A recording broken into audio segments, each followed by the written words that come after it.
Hello everyone, जब बहुत सारे आईपीओ एक साथ मार्केट में आ रहे हों तो ऐसे टाइम पे सही आईपीओ का सिलेक्शन बहुत इंपॉर्टेंट हो जाता है। बिना एनालिसिस के अगर आप किसी भी आईपीओ में अप्लाई कर देते हैं तो शायद आपके लिए बैकफायर भी हो सकता है। इसी बात को ध्यान में रखते हुए आज मैं एक आईपीओ का एनालिसिस लेकर के आया हूँ। कंपनी का नाम है एलिन इलेक्ट्रॉनिक्स लिमिटेड। ये आईपीओ 20 दिसंबर से मार्केट में अवेलेबल हो जाएगा सब्सक्रिप्शन के लिए। तो आज के वीडियो में हम जानेंगे कंपनी के बारे में, कंपनी के फाइनेंशियल्स के बारे में, ऑब्जेक्टिव ऑफ आईपीओ के बारे में, ग्रे मार्केट प्रीमियम क्या इंडिकेट कर रहा है, एंड लास्ट में मेरा क्या व्यू है, लिस्टिंग गेन के लिए अप्लाई करना चाहिए या लॉन्ग टर्म सोच करके अप्लाई करना चाहिए। इन सारे सवालों का जवाब आज के वीडियो में हम ढूंढेंगे। तो चलिए स्टार्ट करते हैं आज का वीडियो। जो भी चैनल पर नए हैं चैनल को सब्सक्राइब जरूर कर लीजिएगा, बेल आइकन को हिट करना मत भूलिएगा। एंड अगर आपको आईपीओ में एलोकेशन की प्रोबेबिलिटी बढ़ानी है तो अपने सारे फैमिली मेंबर्स के नाम पे आईपीओ में अप्लाई करना स्टार्ट कीजिए। डीमैट ट्रेडिंग अकाउंट नहीं है तो लिंक मैंने डिस्क्रिप्शन में दे रखा है, आप वहां से जा करके घर बैठे अकाउंट ओपन कर सकते हैं। चलिए सबसे पहले समझते हैं कंपनी के बारे में। एलिन इलेक्ट्रॉनिक्स लिमिटेड 1969 में इनकॉर्पोरेट हुई और आज के डेट में इंडिया की one of the leading electronics manufacturing service provider company बन चुकी है। कंपनी बहुत सारे अलग अलग टाइप के प्रोडक्ट में डील करती है, सो इनका जो प्रोडक्ट पोर्टफोलियो है काफ़ी डाइवर्सिफाइड है, जिसमें एलईडी लाइटिंग से लेकर के, फ़ैन से लेकर के, स्विचेस से लेकर के, toasters, hand blenders, mixer grinder, hair dryer, hair straightener से लेकर के एसी जैसे प्रोडक्ट आपको देखने को मिल जाएंगे। कंपनी के 3 स्टेट में मैन्युफैक्चरिंग प्लांट्स हैं, जिसमें से एक यूपी में है, दूसरा हिमाचल प्रदेश में है एंड तीसरा गोवा में है। अगर आपको और भी डिटेल में कंपनी के बारे में पढ़ना है तो आप चित्तौड़गढ़ के साइट पर जा कर के पढ़ सकते हैं और आपके लिए बेनिफिशियल भी होगा। हम चलते हैं और समझते हैं इस आईपीओ का ऑब्जेक्टिव क्या रखा गया है। ये जो पैसे आएंगे आईपीओ के थ्रू कंपनी उसका क्या करने वाली है। सो ऑब्जेक्टिव रखा गया है part payment and repayment of borrowings. कहने का मतलब कंपनी ने जो भी कर्ज ले रखा है कंपनी उसमें से पैसा रीपेमेंट या पार्ट पेमेंट के थ्रू करना चाह रही है। और ये एक पॉजिटिव पॉइंट हो जाता है इस आईपीओ के लिए या इस कंपनी के लिए कहें तो, बिकॉज किसी भी कंपनी के लिए अपने बोरोइंग्स को कम करना लॉन्गर रन में अच्छा माना जाता है। सेकेंड ऑब्जेक्टिव है कंपनी अपने यूपी वाले प्लांट और गोवा वाले प्लांट को एक्सपैंड करना चाह रही है। इसके लिए भी कंपनी को पैसे की ज़रूरत है जो आईपीओ के प्रोसीड्स के थ्रू पूरा किया जाएगा। इसके बाद अगर आप इम्पोर्टेंट डिटेल्स के बारे में बात कर लें इस आईपीओ का, तो ये 20 दिसंबर से लेकर के 22 दिसंबर के बीच आपके सब्सक्रिप्शन के लिए अवेलेबल होगा। प्राइस बैंड रखा गया है 234 से लेकर के 247 का। तो अभी तक तो आपको समझ में आ ही गया होगा कि आपको हायर कट ऑफ प्राइस पे अप्लाई करना है, दैट इज़ 247 के प्राइस पे आपको अप्लाई करना होगा। लॉट साइज़ रखा गया है 60 शेयर्स का। तो अगर आप रिटेल कैटेगरी में अप्लाई कर रहे हैं तो आपको एक लॉट के लिए 14,820 रुपीज़ का एप्लीकेशन लगाना पड़ेगा। यहाँ पे बीएसई एनएसई दोनों जगह लिस्टिंग होने वाला है। इशू साइज़ की बात करूँ तो 475 करोड़ का इशू साइज़ रखा गया है, जिसमें से फ्रेश इशू है 175 करोड़ का एंड ऑफ़र फॉर सेल रखा गया है 300 करोड़ का। ये ऑफ़र फॉर सेल इस आईपीओ का सबसे निगेटिव पॉइंट है। इस बात को आप ध्यान में रखिएगा, because 300 crore offer for sale कहने का मतलब है कि प्रोमोटर यहाँ पे एग्ज़िट हो रहे हैं 300 करोड़ रुपए लेकर के। ये पैसे कंपनी के किसी भी काम में नहीं आने वाले हैं, ये प्रोमोटर के खाते में जाएगा।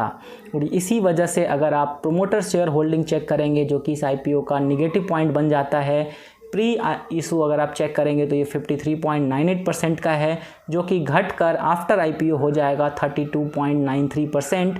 आपको ये पॉइंट ध्यान में रखना है। तो ये बिगेस्ट निगेटिव पॉइंट है इस आईपीओ का, इस बात को आप नोट करके रख लीजिएगा। अगर मैं इंपॉर्टेंट डेट्स की बात कर लूँ तो यहाँ पे आपको अलॉटमेंट फाइनल हो जाएगा 20 दिसंबर को एंड लिस्टिंग डेट रखा गया है 30 दिसंबर का। अब सीधा चलते हैं और समझते हैं कंपनी के फाइनेंशियल्स के बारे में।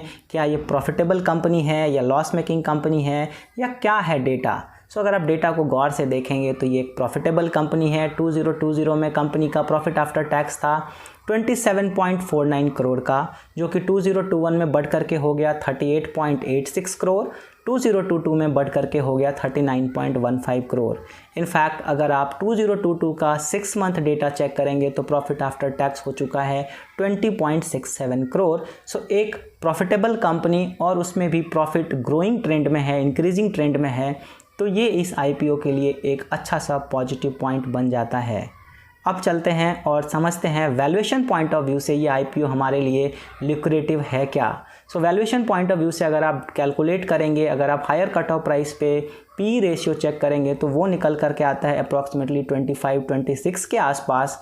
और अगर आप पीयर कंपटीटर में जाकर के चेक करेंगे जिसमें कि डिक्सन टेक्नोलॉजी या अंबर इंटरप्राइजेज जैसे कंपनी आते हैं, सो इनका पी रेशियो बहुत ज़्यादा है। अंबर का पी 60 के आसपास आता है, डिक्सन का पी 140 के आसपास आता है। तो इस मामले में ये आईपीओ एक अच्छे खासे एक फेयर वैल्यूएशन पे लाया गया आईपीओ है। मतलब कि कंपनी ने आपके लिए लिस्टिंग गेन का स्कोप छोड़ रखा है, कंपनी ने टेबल पे आपके लिए कुछ ना कुछ छोड़ा है, तो जो ग्रे मार्केट प्रीमियम में भी रिफ्लेक्ट हो रहा है। तो जानते हैं ग्रे मार्केट प्रीमियम के बारे में। ग्रे मार्केट प्रीमियम आज के डेट में 45 रुपीज़ पे ट्रेड हो रहा है, मतलब कि 18% का लिस्टिंग गेन यहाँ पे दिखाया जा रहा है। ये एक एक्सपेक्टेड लिस्टिंग गेन होता है, कभी भी बदल सकता है, तो इस पर रिलाई नहीं कर सकते हैं। बट ओवरऑल फाइनेंशियल्स को देखते हुए, वैल्यूएशन को देखते हुए यहाँ पे हम इसको कोरिलेट करके चल सकते हैं। अब आते हैं मुद्दे की बात पे कि मेरा क्या मानना है इस आईपीओ में लिस्टिंग गेन के लिए अप्लाई करना चाहिए, लॉन्ग टर्म सोच करके अप्लाई करना चाहिए। तो अभी का जो सिनेरियो है, जो फाइनेंशियल्स इंडिकेट कर रहे हैं, जो ग्रे मार्केट प्रीमियम इंडिकेट कर रहे हैं, जो वैल्यूएशन इंडिकेट कर रहे हैं, इसके हिसाब से यहाँ पे 20% लिस्टिंग गेन एक्सपेक्टेशन के साथ अप्लाई किया जा सकता है। लॉन्ग टर्म का व्यू में थोड़ा सा प्रॉब्लम यहाँ दिख रहा है कि प्रोमोटर्स का एग्ज़िट होना, जो कि काफ़ी ज़्यादा बड़े चंक में एग्ज़िट हो रहे हैं, तो ये एक थोड़ा सा सोचने वाली बात है। तो लॉन्गर रन पे मैं ज़्यादा कमेंट करना अभी पसंद नहीं करूँगा, बट शॉर्टर ड्यूरेशन के लिए लिस्टिंग गेन के हिसाब से मुझे ये आईपीओ लुक्रेटिव लग रहा है। हाँ, मार्केट सिचुएशन को देखते हुए मैं अपने डिसीजन को सेकेंड डे तक होल्ड करूँगा, जैसा कि मैं हमेशा करता हूँ। अगर 5 टाइम्स के ऊपर का सब्सक्रिप्शन होगा तो 100% अप्लाई करूँगा, अदरवाइज़ मैं अपने सब्सक्रिप्शन को होल्ड करूँगा। बट ये आईपीओ मेरे रडार पे ज़रूर रहेगा, बिकॉज अभी तक जितने भी आईपीओ इस टाइम पे आ रहे हैं उसमें से ये एक one of the better IPO में कंसिडर किया जा सकता है। ये मेरा ओपिनियन है, तो आप एक बार खुद से ज़रूर एनालाइज़ कीजिएगा, उसके बाद ही इस आईपीओ में अप्लाई कीजिएगा। ये किसी भी तरह का बाय या सेल रिकमेंडेशन नहीं है मेरी तरफ से। बस सारे पॉइंट को मैं आपके सामने लाना चाह रहा था, वो मैं लेकर के आ चुका हूँ। बाकी डिसीजन आपके हाथ में है। अगर आप अप्लाई करने का डिसीजन लेते हैं तो कमेंट करके ज़रूर बताइएगा। और भी कोई सवाल हो आपके मन में तो वो भी आप पूछ सकते हैं कमेंट में जा कर के। बने रहिए मेरे चैनल पर, तब तक के लिए थैंक यू।